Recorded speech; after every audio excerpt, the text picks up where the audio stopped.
something that comes up a lot is, yeah, I have goals, but I never actually have the time to make them happen, right? Right. So 3 things I'd like to get across for them. One is identity fuels action. Mm-hmm. So we can say, I will try, I would like to, I will do this when I have time. And then you can say, I am. Like, Exactly. I am a prolific creator. I am a vegetarian. I am a healthy eater. I am a non-smoker. And that changes everything, right? Because then you are that person and you immediately. It's all about the process. Yes. Yeah. So I'm thinking maybe if you agree, the call to action could be them just writing a statement. I am blank, or I am the person who blank because belief. Okay, I like that. So like, I am the person who ships content every other day because I know that if I do so, I will become a better writer, I will find my voice, I will meet my people, etc. Versus someone might otherwise say, this year I'd like to try and publish more content online. Exactly.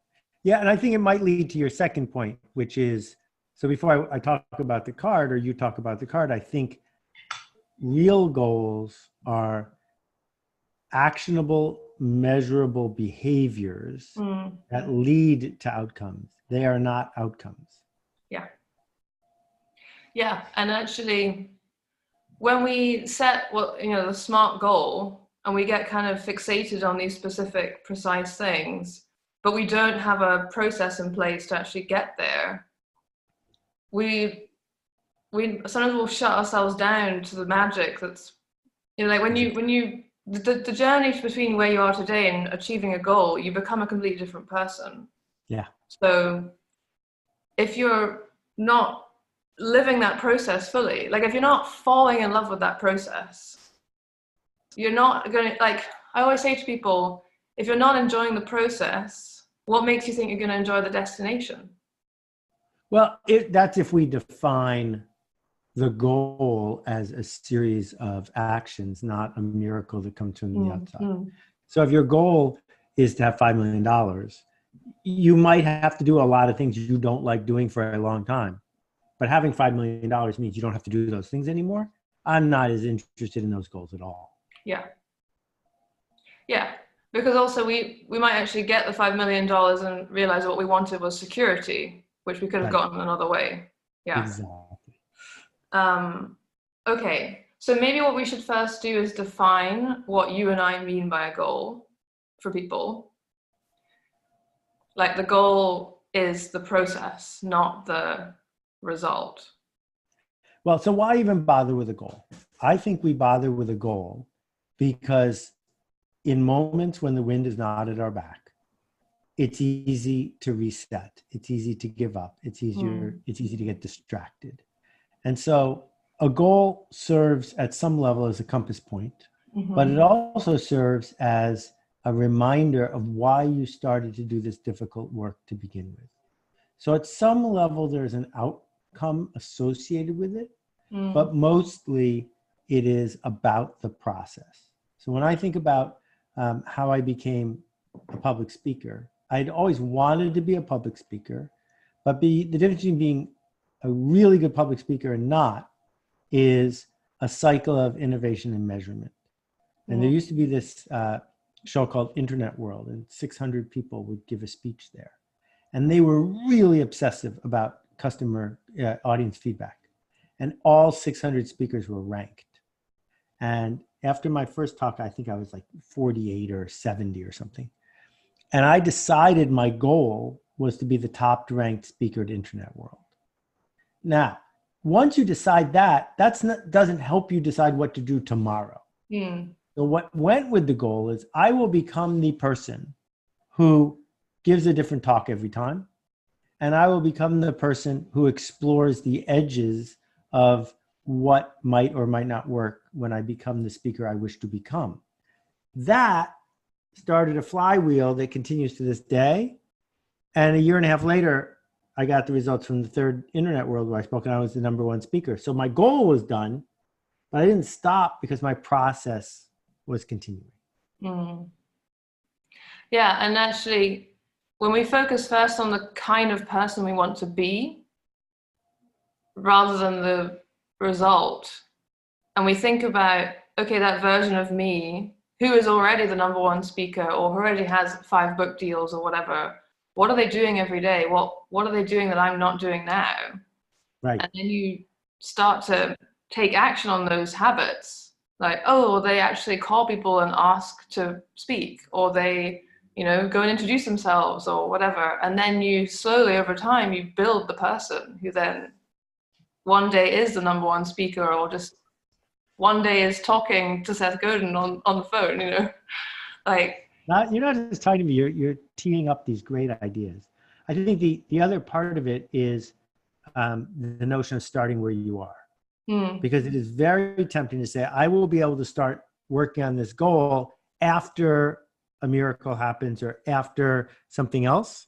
Well, you want to pick processes and goals that you can, like a vegetarian, no one accidentally ate a piece of meat in their whole life. So if you want to be a vegetarian, be a vegetarian. And now you start the process, right? If you want to be a writer, well, then you say every day I'm going to write for an hour. Now you're a writer.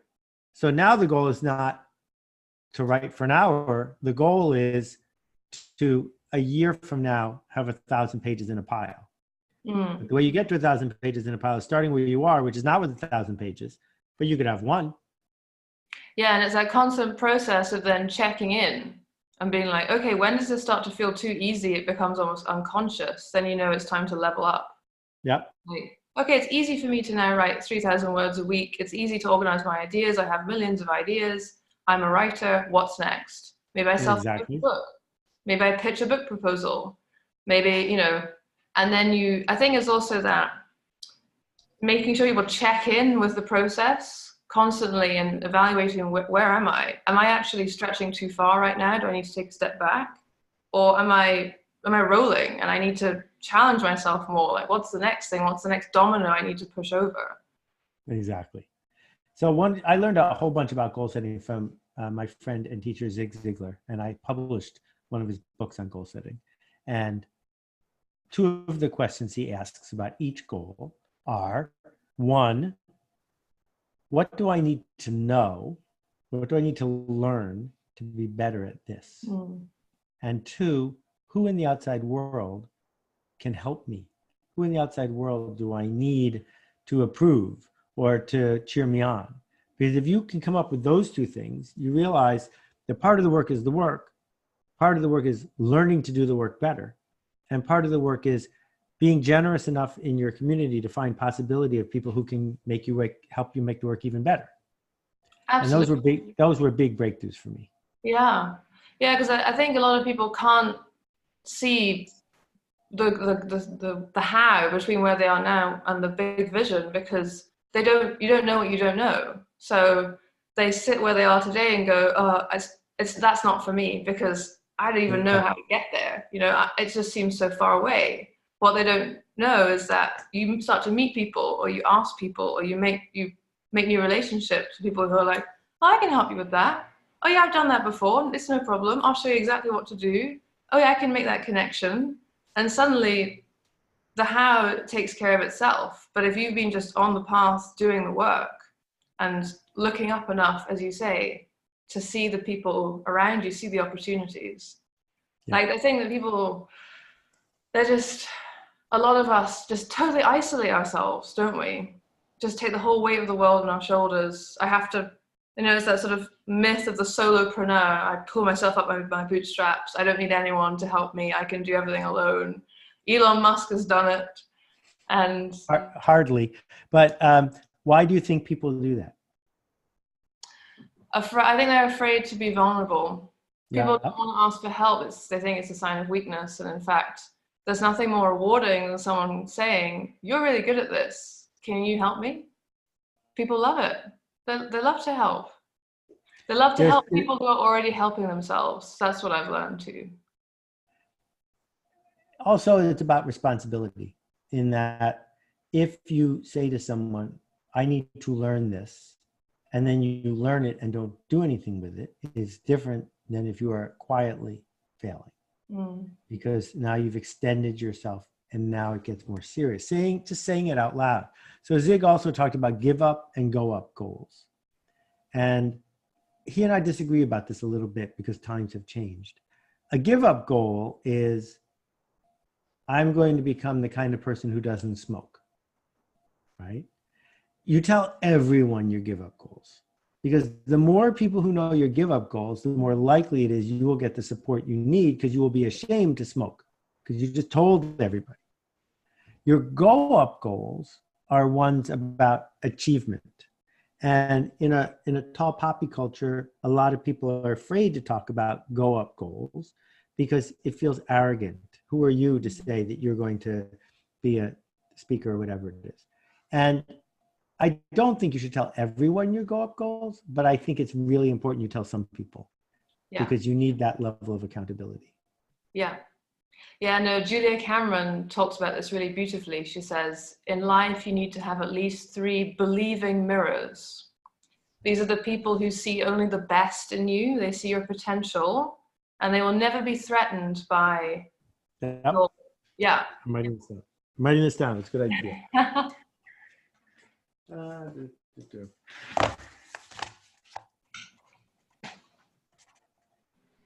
All right, what else? What else? Don't make New Year's resolutions. Make habits. Make plans. And I really like people to fall in love with the process to the person that they're becoming. I think I'm all about pleasure. So I always, I coach my clients to understand their positive motivators. So I'm like, what makes life fun for you? What makes stuff fun? What makes it, exciting? And I say, think of it as think of yourself going on a really, really long road trip. It's going to be tough and boring and challenging at times. You're going to run into traffic. There might be some danger. There'll be roads you've never been down before. But how do you prepare for a long road trip? You bring your friends, you make a good playlist, you pack snacks, you take breaks, you celebrate, the stops, you get out and take pictures of funny things along the route. The long process of getting towards a goal, it's like that. And you just have to pace yourself and make it fun. Brilliant. And I also want to highlight the idea of streaks. Sorry to interrupt. I think that streaks are an excellent way to turn a process into a full-fledged habit. So a trivial example is, if you announce that you want to be able to run a marathon, or you announce you want to get into shape, a streak is you don't have to run any further than the mailbox in front of your house. But every day, even if you have the flu, even if you're upset, you have to put on your shoes and go to the mailbox. After you get to the mailbox, then you can decide you're not going for a run today. But first, you got to make it to the mailbox. And that idea of streaks is critical, because once you are at the mailbox, it's so much easier to keep going. Oh, yeah. I can't remember which comedian it is now. It might be Larry Page. It could be someone else. Jerry Seinfeld. I've heard of him, yeah. Yeah. Don't break the chain. Right. The year at a glance calendar. I bought one because of that. And so every day that I work out, meditate, and I publish something online, I cross a box. And then you start to see the X's adding up row by row, and you do not want to break the streak, right? Exactly. And that's why it may make sense, because you and I are talking just before New Year's, but it may make sense to pick trivially easy, almost stupid goals to get you started, because a streak of streaks is a good thing to have, right? So if you say, for the next 30 days, I'm going to make my bed every day because I want to be the kind of person who makes their bed every day, at the end of a month, you've accomplished a goal. And now it's a little easier to make your goal, I'm going to learn to juggle. And then it's a little easier to make your goal that I'm going to get on a TV show, blah, blah, blah, blah, blah. But don't start with, I'm going to have 100,000 Instagram followers, because you're not. Yeah. Yeah, I think that's such a powerful point, that actually, for most of us, doing anything new consistently, that already is step one. And just because in that process of the 30 days, you prove to yourself that you are a consistent person, that you can be trusted to stick to stuff, and then everything else gets easier. Exactly. Yeah, that's a really good point. Okay, how should we organize this? We just did.